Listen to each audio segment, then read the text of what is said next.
Platicando en Católico es un podcast en el cual buscamos conversar con gente que está en diferentes trincheras dentro de la iglesia, para que nos platiquen por un lado cómo Dios los ha llamado y por otro lado lo que hacen en y por la iglesia. De esta forma esperamos conocer más a la iglesia de hoy en día, enriqueciéndonos de testimonios y dándonos ánimos para entender nuestra vocación y lugar en la iglesia, así como respetar, pero sobre todo amar más a nuestra madre iglesia. Ojo, estamos en este viaje juntos. Nosotros tenemos el micrófono, pero no estamos enseñándole a nadie, sino que nosotros simplemente hacemos las preguntas, ya que queremos conocer más sobre la iglesia. Si decimos alguna incoherencia, por favor, háganoslo saber en nuestras redes sociales. Agradeceremos mucho sus consejos.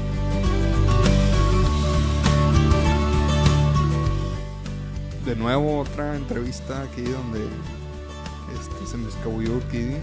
Bueno, la verdad es que como ya pudieron haber notado, no sabemos bien cuándo salga este episodio, pero tuvimos la oportunidad de estar ahí en ciertos momentos, yo nada más. El Retiro Internacional Sacerdotal, Urquidi estuvo ahí más tiempo y pues anduvimos aprovechando para agarrar ahí a algunos sacerdotes de fuera. Y bueno, muy interesante esta plática con el padre Diego Jaramillo. Platícanos. Realmente impresionante. Una reseña. Realmente impresionante lo que está haciendo este sacerdote colombiano de casi 87 años que tiene, ya quisiera yo tener ahí. Bromeaba en una como que comida platicada que hubo con el señor arzobispo de Monterrey, y estaba ahí varias gente que bromeaban que era el otro don del espíritu, otro carisma del espíritu, era la memoria, porque era impresionante realmente las pláticas, como referencias a todo, muchísimas referencias a la Biblia, catecismo, fechas, etcétera, impresionante. Pero bueno, yo creo que se van a emocionar mucho porque Dios ha usado mucho a este hombre en Colombia. Tantas escuelas que tiene, hasta una universidad ahora, estaciones de radio, televisión, mucha obra social, apoyando empresas, etcétera, etcétera. Padrísimo. Yo creo que les va a gustar mucho. Ánimo. Ojalá que podamos seguir su ejemplo acá en México. Disfrútenlo. Saludos.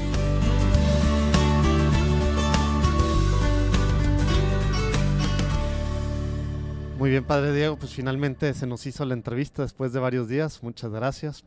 Antes de empezar a platicar, nos ponemos en presencia del Señor, en nombre del Padre, el Hijo y el Espíritu Santo. Amén. Señor Jesús, te pedimos que estés con nosotros en estos momentos, en esta platicada que vamos a tener, que seas tú el centro de esta conversación, que podamos conocerte más, que podamos conocer más a la iglesia y seguirnos enamorando de ella, Señor. También te pedimos que abras los oídos espirituales, el corazón de quienes nos están escuchando, Señor. Quédate con nosotros. Amén. Padre, el Hijo y el Espíritu Santo. Amén. A ver, Padre, pues para empezar, ¿qué tal si empezamos desde el principio? Si nos platica un poquito, hace 80 y tantos años, desde que nació, un poquito, platíquenos de su familia allá en Colombia. Bueno, de ese día no tengo mayor recuerdo.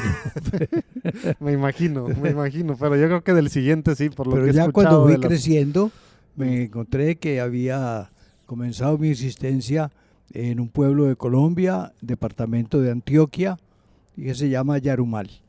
Eso fue el nacimiento el 19 de mayo de 1932, de manera que dentro de 2 meses estaré cumpliendo 87 años. Vale. En un hogar católico, mi padre, mi madre pertenecían a la Iglesia Católica, y yo fui de los que estábamos en ese momento vivos, el tercer hermano, porque ya había habido al principio dos mellicitas que murieron, y después otro hermano mayor, inmediatamente mayor que yo, que murió como de 1 año, y él llamaba Diego y por eso yo lo reemplacé con el nombre, de manera que el mismo nombre. Sí.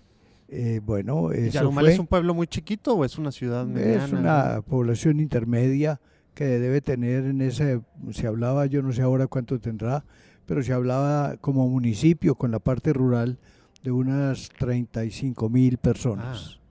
Pues sí, pequeño. ¿Y su familia, cuando dice que eran católicos, eso quiere decir de misa de los domingos? Por supuesto, la Eucaristía los domingos y la oración todos los días, y y las prácticas piadosas, el rosario cada tarde, etcétera. O sea, sí vivían en el día a día su fe. Sí, señor. Muy bien.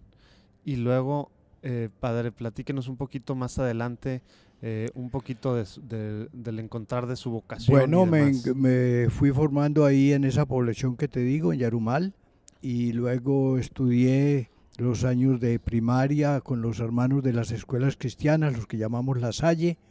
Ellos fueron mis profesores, y de allí pasé ya cuando tenía 12 años o 13 a los estudios de secundaria, y estudié en el Seminario Conciliar de Santa Rosa de Osos, lo que llamábamos seminarios menores, que era una especie de lo que llamamos en Colombia el bachillerato, pero interno. ¿De qué edad fue eso entonces? Entré al seminario cuando comencé mis estudios secundarios, Como 14, a los 13 años, por 13 ahí, años. Sí. ¿Y fue una decisión consciente de sentir un llamado a ser sacerdote o era apenas como que a ver cómo estaba la cosa? No, era una decisión. Había oído a los hermanos de La Salle hablar de la vocación religiosa, pero pensé que yo podría servir al Señor no como hermano religioso, sino como sacerdote, y entonces entré al Seminario Conciliar de la diócesis en donde vivía, que en Colombia llama Santa Rosa de Osos. Luego, al terminar mis estudios de secundaria, que es la prepa que tienen aquí, ya cuando terminaba pues los años de bachillerato, ingresé a la comunidad de los padres eudistas en Bogotá, de manera que ahí ya tenía en esa época, cumplí ese año 18 años, cuando opté por entrar a los eudistas, sí. Ay, padre, a ver, platíquenos un poquito. Yo escuché de los eudistas apenas el martes que habló, que dio la primera plática en el Retiro Internacional de Sacerdotes. ¿Qué son los eudistas? San Juan Eudes hace pues algunos siglos, ¿cómo estuvo? San Juan Eudes fue un sacerdote en Francia, vivió en el siglo XVII, nació el 14 de noviembre de 1601, y murió en la ciudad de Caen, que es la capital de Normandía, la provincia que llaman en Francia la región Normandía. Murió el 19 de agosto de 1680. Juan Eudes era sacerdote de un grupo de sacerdotes que se llamó primero el Oratorio, y luego él fundó su propio grupo de sacerdotes, a los que denominó Congregación de Jesús y María, que con el tiempo, aunque ese es el título oficial, el nombre oficial, nos suelen llamar en muchas partes eudistas, precisamente para recordar el apellido del fundador, de San Juan Eudes. Juan Eudes fue un predicador, un sacerdote predicador apostólico.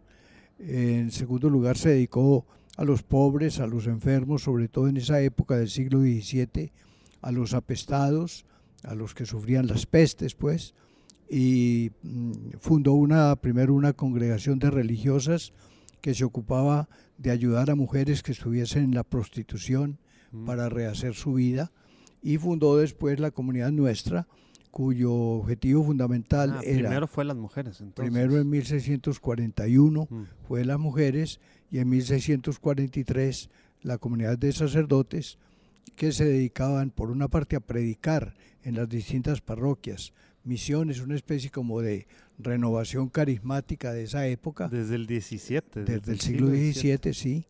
Y luego también se dedicaban a ayudar a los obispos de las diócesis en la formación de su propio clero. Entonces, no somos religiosos en el sentido estricto de la palabra, porque en la iglesia religiosos son los que hacen unos votos que se llaman votos religiosos: obediencia, castidad, pobreza. Nosotros somos como sacerdotes diocesanos, pero vivimos en comunidad. Eso en la iglesia se llama sociedad de vida apostólica. A ver, y regresando tantito, padre, cuando dice que, bueno, tengo varias preguntas que salieron de esto, pero vámonos a esta. Cuando dice que iban a las parroquias y que algo parecido a la renovación carismática, ¿qué significa eso? ¿Qué es lo que hacían? Predicar lo que llamaba Juan Eudes misiones.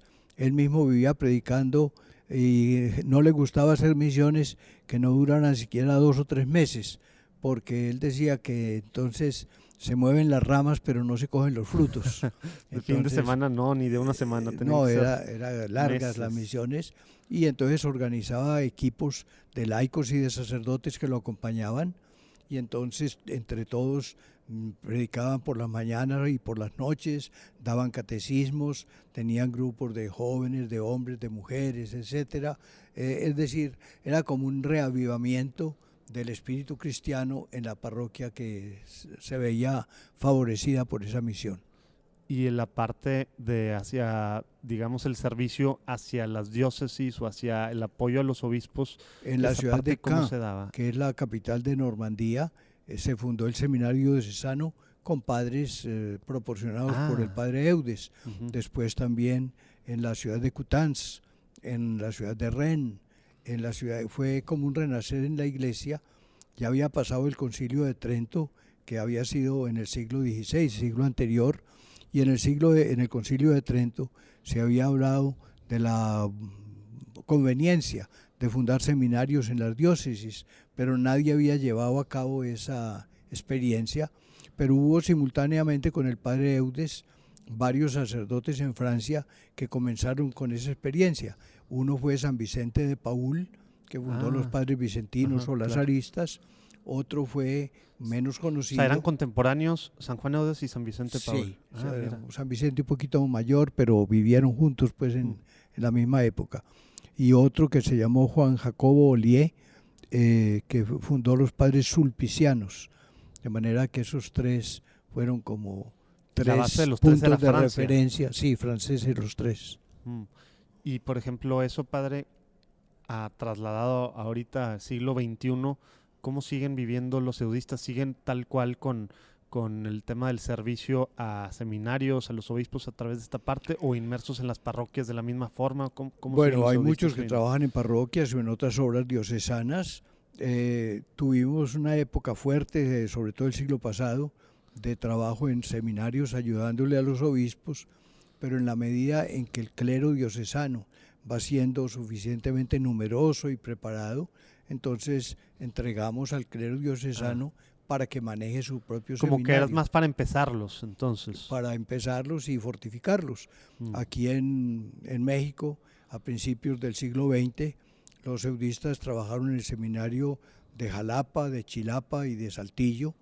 Salieron cuando la Revolución Mexicana, regresaron con el tiempo a Coatzacoalcos, ya también se entregó al clero. Estuvimos también en Acapulco, se entregó ya al clero diocesano el de Acapulco. Hubo unos dos padres, pero muy brevemente en Culiacán, y tal vez en alguna otra ciudad, no sé si Laredo, en alguna parte también hubo muy brevemente algunos eudistas. Y actualmente hay eudistas aquí en Taxco, en Guerrero, y en Tlalpan, en el DF, hay eudistas. Pero ya no en seminarios, entonces. Ya no en el seminario, no. Trabajando directamente con parroquias, entonces.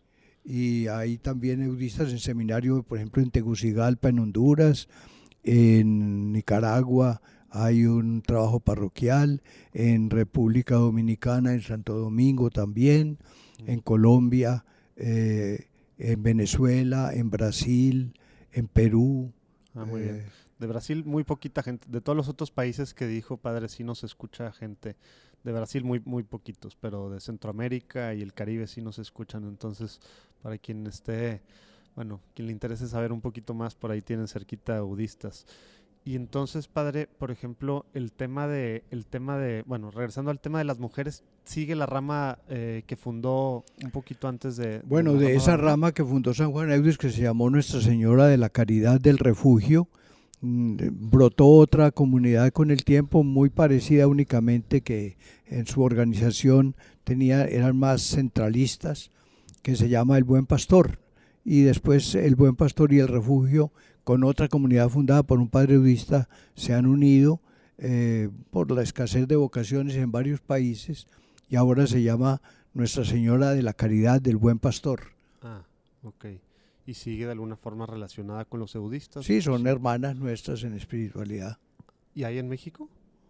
En México ha habido, yo no sé si aquí en Monterrey, me imagino que sí, pero por ejemplo, yo alguna vez visité en el DF, en la colonia Roma, había hermanas del Buen Pastor, y no sé en qué otras partes. Recuerdo haber visitado una vez en Dallas, en Estados Unidos, en Texas, y había algunas mexicanas allá, de manera que me imagino que aquí también haya. Oiga, padre, y antes de ir a temas de minuto de Dios, etcétera, en esta parte de los eudistas, a lo mejor para que nos quede un poquito más claro y conocer un poco más lo que son y lo que hacen, ¿qué cree que es, digamos, el carisma o, digamos, lo que ahorita están aportando más a la iglesia? O sea, para entender bien el trabajo con las parroquias, ¿cómo es? Bueno, Juan Eudes cuando fue beatificado, el Papa San Pío X le dio el título de Padre, Doctor y Apóstol del culto litúrgico a los Sagrados Corazones de Jesús y de María, porque Juan Eudes fue el primero en la iglesia que compuso un oficio, una liturgia de las horas y los textos de la Eucaristía en honor del corazón de María en 1648 y del corazón de Jesús en 1672. De manera que él fue el primero como que organizó litúrgicamente esas devociones al corazón de Jesús y al corazón de María. Por eso se le considera, y ahora que se trabaja en Roma para obtener el doctorado de la iglesia para Juan Eudes, pues lo que más se trabaja es sus trabajos en función del corazón de Jesús, o sea, y el tiene corazón muchos, de María. aparte de este tema de la liturgia, tiene aparte escritos para el tema de los Sagrados Corazones, o sea, en Sí, el área de lo que se conservó, porque en la Revolución Francesa se acabaron perdieron con muchas cosas, de la iglesia. pero de lo que se conservó hay 13 volúmenes gruesos de los escritos de Juan Eudes.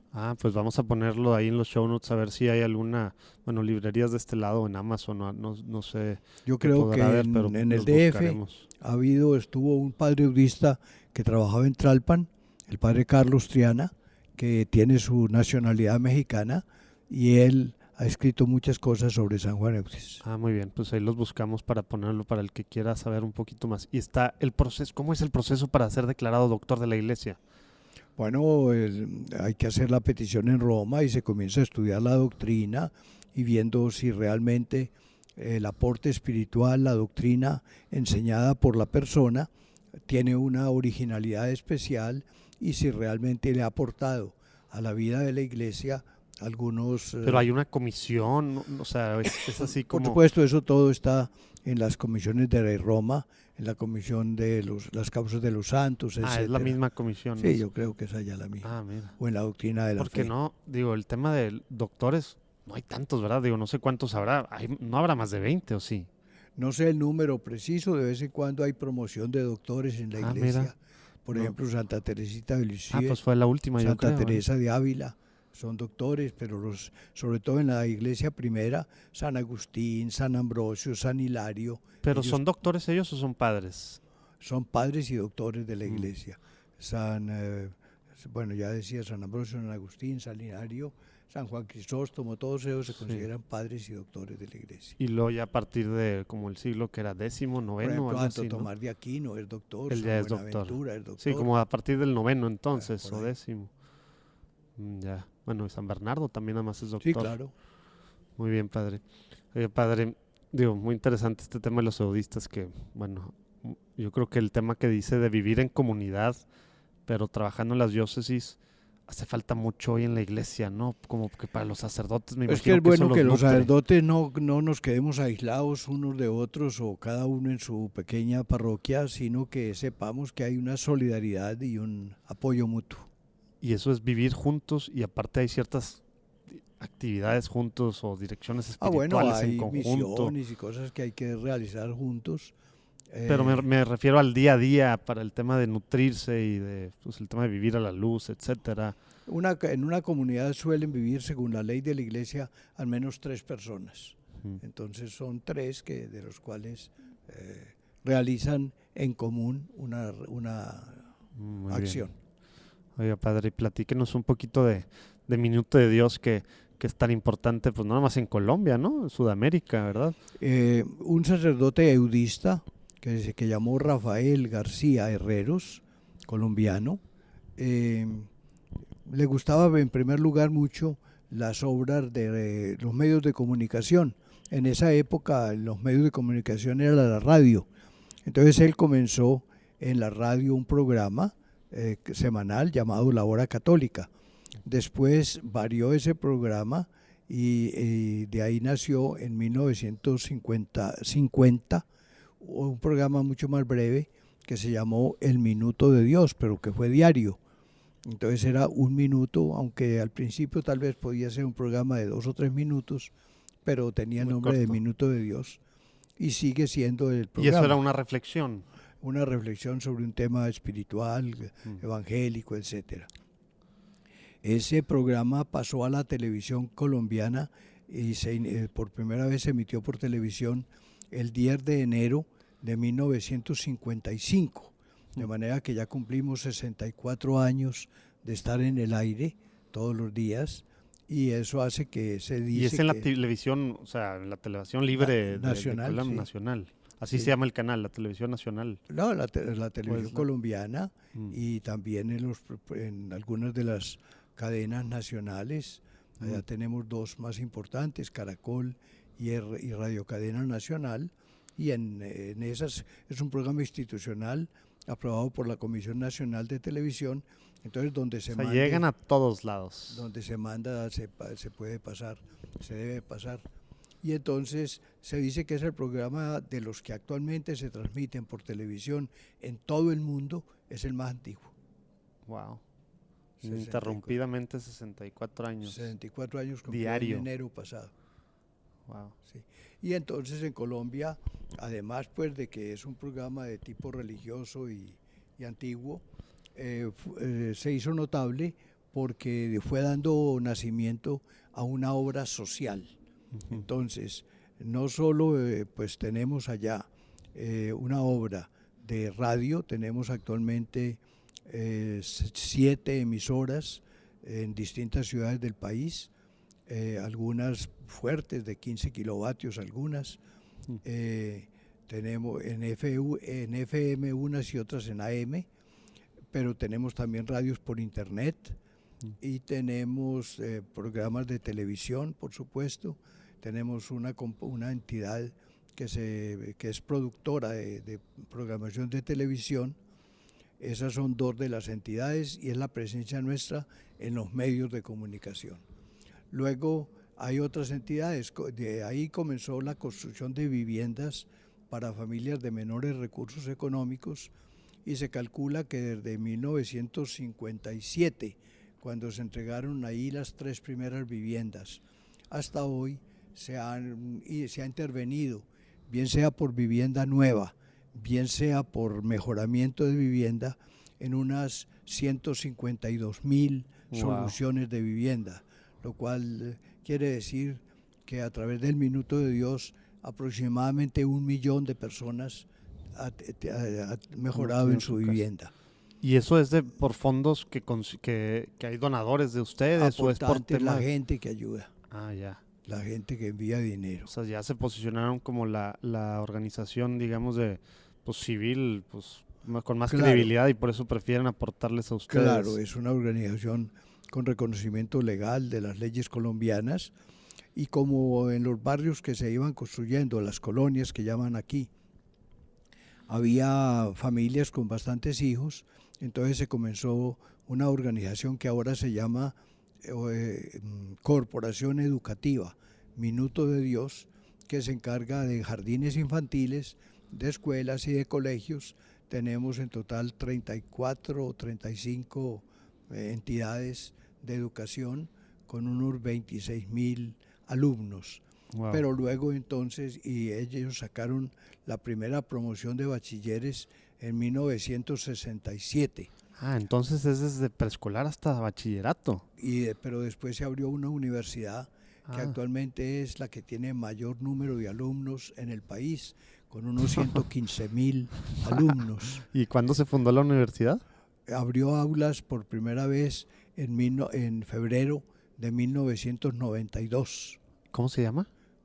Universidad Minuto de Dios. Tal cual, todo está relacionado. Se llama Minuto de Dios. 115,000 alumnos. Y a eso le sumas los 20 y tantos mil de colegios y escuelas, entonces eso te va dando 140,000 y alumnos de cursos libres, etcétera. podemos decir que tenemos unos 150,000 alumnos. Wow. Oye, padre, y en digo, obviamente es de inspiración católica, tal cual, pero ¿cómo está la cosa hoy en día en la sociedad? ¿Cómo han vivido la fe o cómo tratan los temas de las, ¿cómo se dice? Los programas de estudios, etcétera? ¿Cómo está toda la Bueno, parte, en primer digamos, lugar, religiosa? los medios de comunicación, radio, televisión, es un anuncio explícito del Evangelio. Directo. En las librerías que tenemos unas 24 librerías, es ante todo libros de tipo explícitamente católico y cristiano. Uh-huh. De manera que eso es lo segundo. Allá comenzó también en el Minuto de Dios, en Colombia, comenzó ahí en 1967 la renovación carismática. De manera que tenemos otra entidad. A que través de Minuto de Dios fue la renovación allá. En el barrio Minuto de Dios. Ah. Entonces ahí tenemos otra entidad que se llama Centro Carismático. Ya te hablé, primera Corporación Minuto de Dios, que mantiene las cosas sociales.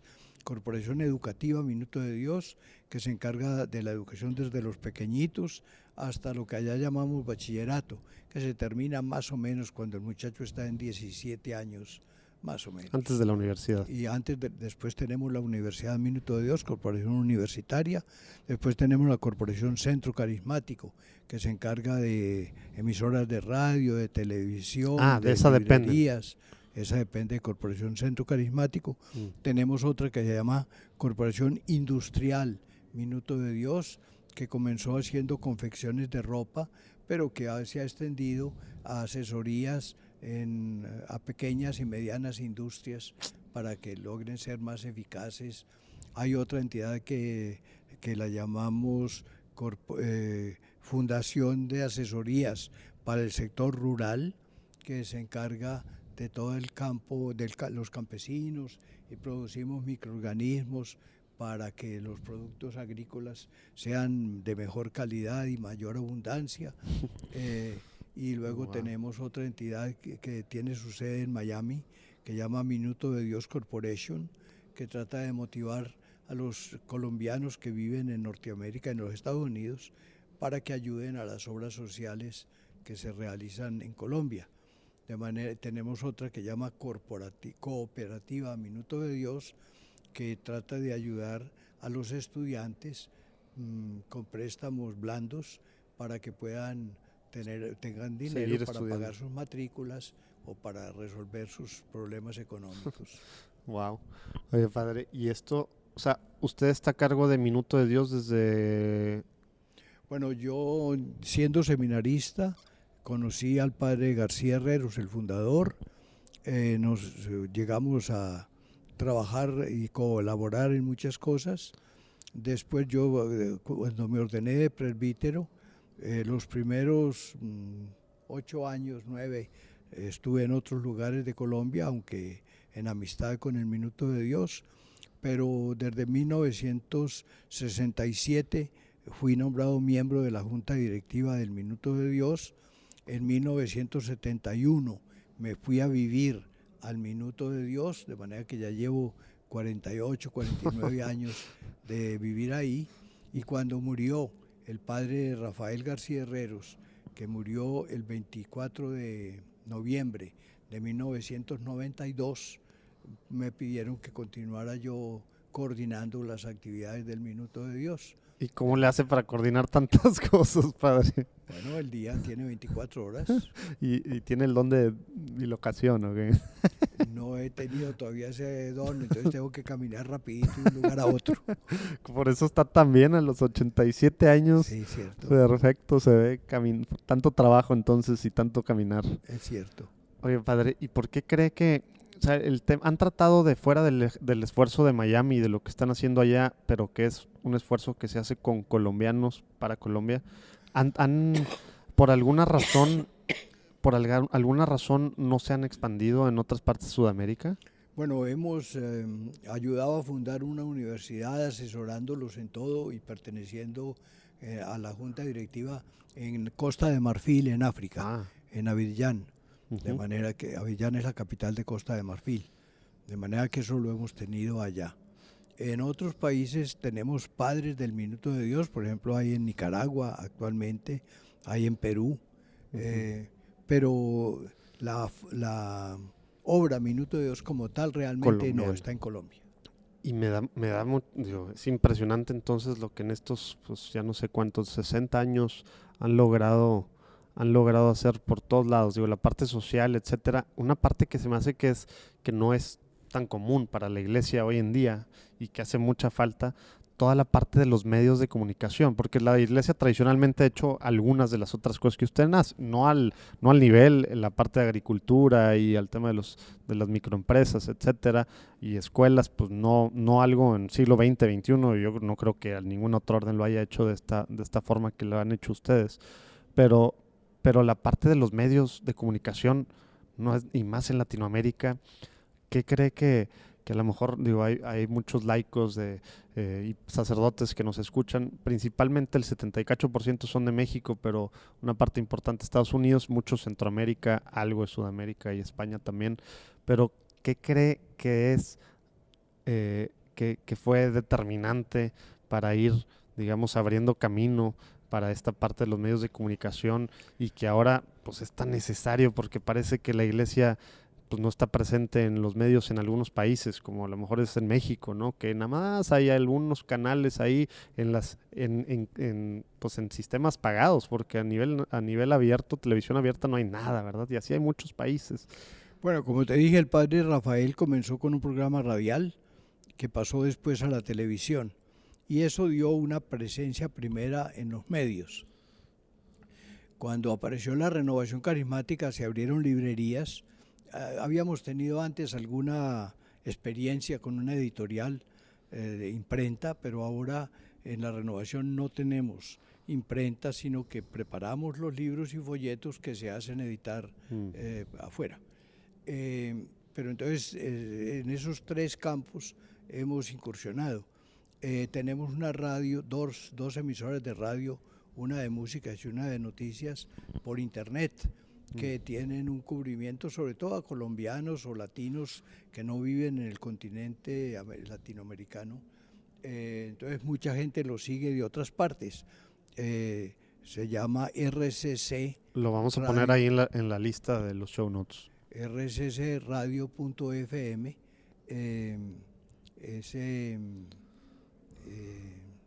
Esa es una radio que tiene muchos auditores. Y es solo por internet, y tenemos otra en la línea de música. Bueno, entonces así comenzó nuestra experiencia. Por supuesto que cuando comenzamos la universidad se abrió una facultad de medios de comunicación también. Entonces eso... ¿Y el enfoque católico ahí cómo funciona? Regresando al tema de la pregunta, hace dos preguntas sobre cómo la parte a lo mejor religiosa, de la fe espiritual en la parte de las escuelas, en este tema específico en la universidad del programa o como se le diga, de medios de comunicación, ¿cómo trabaja con Minuto de Dios o cómo alimenta cosas o cómo están preparando otros católicos? Las emisoras de que te hablé son estrictamente en el espíritu de la iglesia. De manera que tienen muchos programas, sobre todo las más vinculadas a la renovación carismática. Tiene mucho programa de oración, de música sagrada, de enseñanza bíblica, de cursos, de manera que en ese sentido no hay problema en las emisoras nuestras. El programa Minuto de Dios sigue siendo un programa de televisión, sigue siendo un programa netamente confesional católico, de manera que no tenemos problema. En la formación de los muchachos de la universidad que siguen los cursos de comunicación social, los comunicadores sociales y periodistas, por supuesto que hay que respetar las convicciones de los jóvenes según la ley universitaria del país, pero pues el que va a Minuto de Dios sabe que de alguna manera, aunque se le respete, pues es una orientación de acuerdo a los valores del Evangelio. Uh-huh. Y lo que ha sido así para estar... digamos tan presentes, entonces algo simplemente empezaron por algo chico como es el radio y luego ya el tema de los medios, de todas las estaciones que nos dijo que tienen FM y AM y de la parte de televisión. Hoy en día han tenido que ajustar diferentes cosas con precisamente el tema del internet y demás. Cada vez se va ampliando más la presencia en internet, por supuesto, y y ha habido personas del Minuto de Dios que han actuado mucho en las redes o que han tenido pues seguidores en sus programas, etcétera. De manera que, pero ese es un desafío permanente en la iglesia, como tú mismo lo insinúas. Es que se me hace tan impresionante Claro. todo tener que tengan tantas cosas así en los medios de comunicación, que al menos para México es una realidad muy Lo que muy pasa diferente. es que ¿verdad? primero en Colombia no ha habido las dificultades que ustedes han tenido en la ley aquí, Bueno, de manera que en ese y sentido, después de la revolución, sí, hemos tenido mucha mayor libertad. Y en segundo lugar, también el hecho de que lo espiritual haya estado complementado con lo social y que socialmente y educativamente la obra del Minuto de Dios tiene una importancia en el país, es una obra conocida, entonces yo creo que eso todo nos eso abre ha puertas. ayudado, sí, nos ha abierto muchas puertas. Sí, porque ya tiene mucha credibilidad en la parte social y Y pues es es que un es una tema, son obra en su esfuerzos conjunto, integrales. todas esas obras que te conté, yo creo que tenemos actualmente, así que haciendo un cálculo rápido, por ahí unos 10.500 trabajadores con salario, Wow. de manera que pues entre profesores, maestros, oficinistas, en fin, entonces Pues está una eh, corporación 10.000, más de 10.000 personas con contrato de trabajo, pues eso implica una acción muy grande. tremenda. Oye, padre, Colombia, bueno, como todos sabemos, sobre todo las últimas 2 décadas del siglo pasado, pues pasó tiempos difíciles, hubo pues de todo, ¿no? Algunos países ahorita, de gente que nos escucha, nosotros México, pues estamos queriendo salir de situaciones complicadas en temas de violencia y también del control del narcotráfico y pues bueno, de tantas otras cosas relacionadas al final que afectan la paz, que nos afectan la paz. La parte, ¿cómo ustedes sobrevivieron esa parte o cómo fueron, qué hicieron, digamos, como grupo pues, católico, tanto los eudistas como a lo mejor acá directamente con el tema de Minuto de Dios, para influir en la sociedad, para tener una paz, digamos, pues sí, pues paz social, ¿no? Que a lo mejor necesitamos, pues tanto laicos como clero de otros países, pues seguir el ejemplo de lo que ustedes hicieron allá, que pues ahorita, pues Colombia es otra cosa, ¿no? Bueno, los programas de radio, televisión, etcétera, pues siempre han llevado una palabra de paz, no partidista, porque pues allá hemos tenido, por una parte, bastantes años de violencia, que de alguna manera pues, se marcó con ideologías partidistas, bien sea con la extrema izquierda, si así llamamos al comunismo, o bien sea en las dos grandes formas más tradicionales que ha tenido la política latinoamericana, de partidos más de derecha o más de izquierda. Entonces nosotros hemos procurado no quedar vinculados propiamente ni a la derecha ni a la izquierda, sino llevar el mensaje de la Iglesia,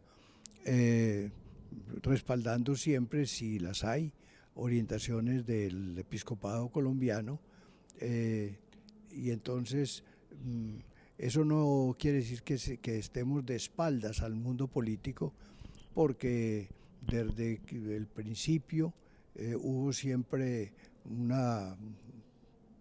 diálogo con los presidentes del país y sigue habiéndolo, ¿no? De manera que no estamos ajenos a la realidad política, pero hemos respetado las tendencias, no hemos tomado opción por ningún partido político. Pero por ejemplo en relación tal cual a, pues digamos a la guerrilla, bueno a la FARC y a tantas cosas, platicaban hace ratito del padre García, hay un llamamiento a Pablo Escobar, etcétera, ¿verdad? Bueno, ese más que a la violencia de tipo político, guerrilla, era a la violencia de tipo narcotráfico.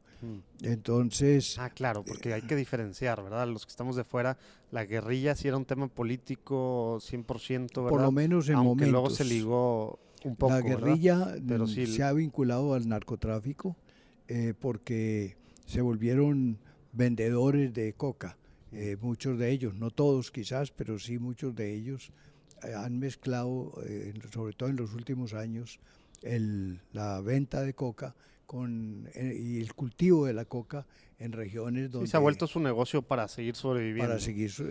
Pero el tema de la violencia, entonces sí, qué bueno que lo aclara, porque a lo mejor a lo mejor no estuvo bien mi pregunta. Más con el tema del narcotráfico, entonces, ¿verdad? ¿Cómo ha sido Entonces, el el narcotráfico, precisamente comenzó con violencia también, pero era violencia como para defender el negocio.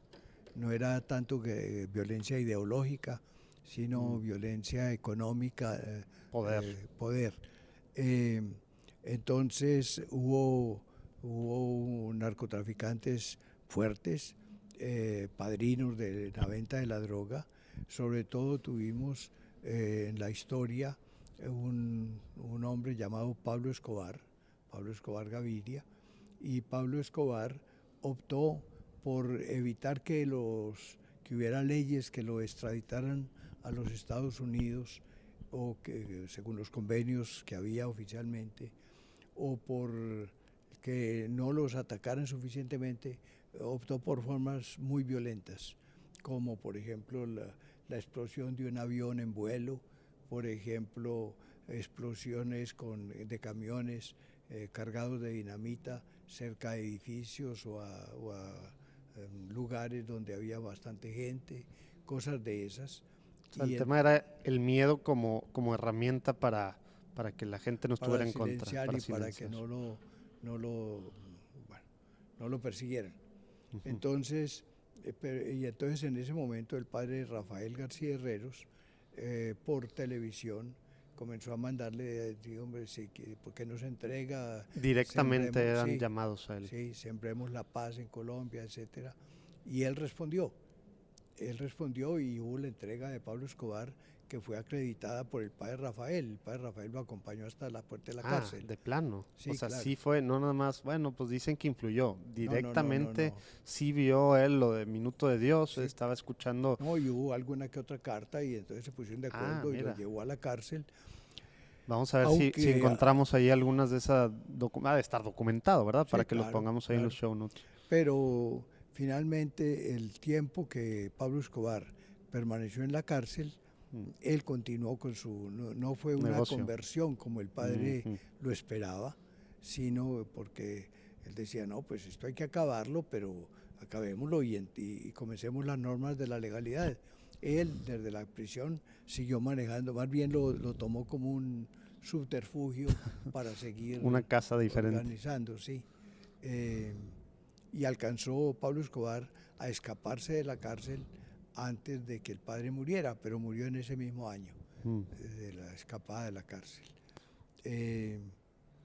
Pero bueno, yo creo que en su momento fue un esfuerzo muy valioso, aunque después no suficientemente bien aprovechado, ¿no? Utilizado. Pues sí, no, pues es que aparte con el poder que tenía, igual con el tema del Chapo, ¿no? Controlan todo desde adentro de la cárcel y es fácil escaparse con la corrupción, etcétera, etcétera. Oiga, padre, pues qué interesante todo este tema. Yo creo, vamos a pasar a la última sección que le platico un poquito. La última sección, padre, es una sección de preguntas rápidas. Entonces, tal cual, en una o dos oraciones que nos pueda contestar. Para empezar, ¿qué significa ser católico hoy en día, padre? Creer en Jesucristo en unión con el Papa como sucesor y los obispos como sucesores de los apóstoles. Muy bien, muy concreta. ¿Qué buen tip práctico le podría dar a un católico que quiere ser santo hoy en día con la sociedad? Que lea el Evangelio y trate de cumplirlo. Suena muy fácil, pero es muy difícil, ¿verdad? Bueno. Pues sí. ¿Qué necesitamos hacer, padre? Usted que tiene mucha relación y bueno, ha venido muchas veces a México. ¿Qué cree que a veces son buenas las voces de fuera? ¿Qué cree que debamos de hacer como iglesia en México? para lograr un cambio en nuestro país? Realmente no sabría decirlo como iglesia. No como iglesia, pero creo como iglesia que somos todos, ¿verdad? Son laicos, sí. cada quien en su partecita. No, pero yo creo que en la conferencia episcopal se están ocupando del tema y en el diálogo cada vez más serio e intenso de obispos y laicos hay que encontrar caminos. O sea, entonces, para empezar, es un tema de nosotros como laicos, con nuestros sacerdotes y nuestros obispos, trabajar más de la mano con ellos. Yo creo que trabajar, pero se implica una reconversión de todos al Evangelio. Primero como iglesia. Muy bien. Oiga, padre, ¿algún libro que nos pueda recomendar? Sé que ha escrito usted muchísimos libros, pero algún libro que nos pueda recomendar para gente que, pues no sé, que esté escuchando, que a lo mejor quiera conocer un poquito más de lo que ha hecho o de lo que están haciendo los eudistas y con Minuto de Dios. Bueno, yo escribí algún libro que llama Una vida y una obra, es la vida y la obra del padre Rafael García Herreros, y yo creo que ese es como un testimonio de lo que él quiso hacer y de lo que pudo realizar. Ya. ¿Estará a la venta por acá o en Amazon, etcétera? Digo, ahí lo buscamos. No sabría decirte si está aquí en la venta. Yo he visto algunos folleticos en la librería de acá, pero realmente han sido más bien folletos relacionados con la renovación carismática o con uno que otro y no en mucha abundancia. De manera que no me atrevo a recomendar así de Colombia, bueno, porque no sé qué habrá. Buscamos, pero entonces la biografía del padre García, escrita por el padre Diego Pues Jaramillo. sería uno de los que me preguntas, porque cubre no solo los aspectos espirituales, sino aspectos sociales. Toda la parte social. Wow. Oiga, padre, ¿alguna cosa que cree que me faltó preguntarle o que quiera añadir antes de cerrar? No, yo creo que eso sería otra enciclopedia que habría que abrir de manera que... Oiga, padre, bueno, pues muchísimas gracias por el tiempo. Antes de cerrar, normalmente no dejamos que se nos vayan con recomendándonos a 2 personas con las que podamos platicar para que puedan tener un testimonio que necesitamos escuchar o una labor dentro de la iglesia que necesitamos escuchar para apoyar, para orar de alguna forma o más concretamente ver formas en las que se puedan hacer algo con ellos. Que nos pueda Bueno, recomendar. aquí en la ciudad de Monterrey, la persona que ha sido más cercana a mí como sacerdote es el padre Pepe Garza Madero. Y tal vez como laico hay bastantes, pero he visto más de cerca a Miguel Mendoza. Por decir, son 2 personas. A ver si ya cae Miguel, porque se ha zafado de la entrevista. de platicar con nosotros, pero Bueno. pero a lo mejor ya después del retiro y de todo el trabajo yo creo que ya va a poder tener chance. Si de pronto van por el lado de Tasco, allá averigüe Sí, podemos de lejos padre hablar Carlos con Triana, yo creo que es un hombre. Sigue el que nos platicó. Sí, porque él conoce mucho, fue hasta hace 2 o 3 años, fue asesor de la renovación en el DF, de manera que... O sea, los eudistas están muy, muy relacionados entonces con la renovación ahorita. Bueno, porque como en Colombia comenzó la renovación allá en el Minuto de Dios, entonces los eudistas que han pasado por el Minuto de Dios han tenido como ese noviciado. Siguen, y Carlos Triana estuvo allá en el Minuto de Dios. Ok, y él era el asesor de la renovación en México. Fue asesor en la Arquidiócesis de México En la arquidiócesis. hasta hace 2 o 3 años. Bueno, pues también lo buscamos a él entonces, padre. Oiga, padre, pues antes de cerrar, muchísimas gracias. ¿Podrá darnos la bendición? Por supuesto, el Señor nos bendice siempre, de manera que basta invocarlo y pedirle que nos mire siempre con sus ojos de misericordia y de amor y que nos siga enriqueciendo con la presencia del Espíritu Santo en la iglesia y de todas sus bondades y carismas y manifestaciones de amor que Él suele tener con nosotros. Y a ustedes que lo siga utilizando para que a través de la televisión y de la radio siga llevando el mensaje del Evangelio. Muchas gracias, padre. Dios los bendiga. Nos vemos la próxima semana. Gracias por escuchar un episodio más de Platicando en Católico. El próximo lunes tendremos otra entrevista que nos seguirá ayudando a conocer más a la Iglesia de una forma diferente. Hay que estar al pendiente. Visita nuestra página de internet www.platicandoencatólico.com. Ahí encontrarás notas, enlaces y detalles de lo platicado el día de hoy, así como herramientas e información para seguir descubriendo sobre la iglesia hoy. Si te gusta Platicando en Católico y piensas que le puede hacer bien a la iglesia y a más gente, por favor envía el enlace a tus conocidos. Nos ayudará muchísimo que nos califiques donde quiera que estés escuchando el podcast. De esta forma se volverá más visible para otras personas.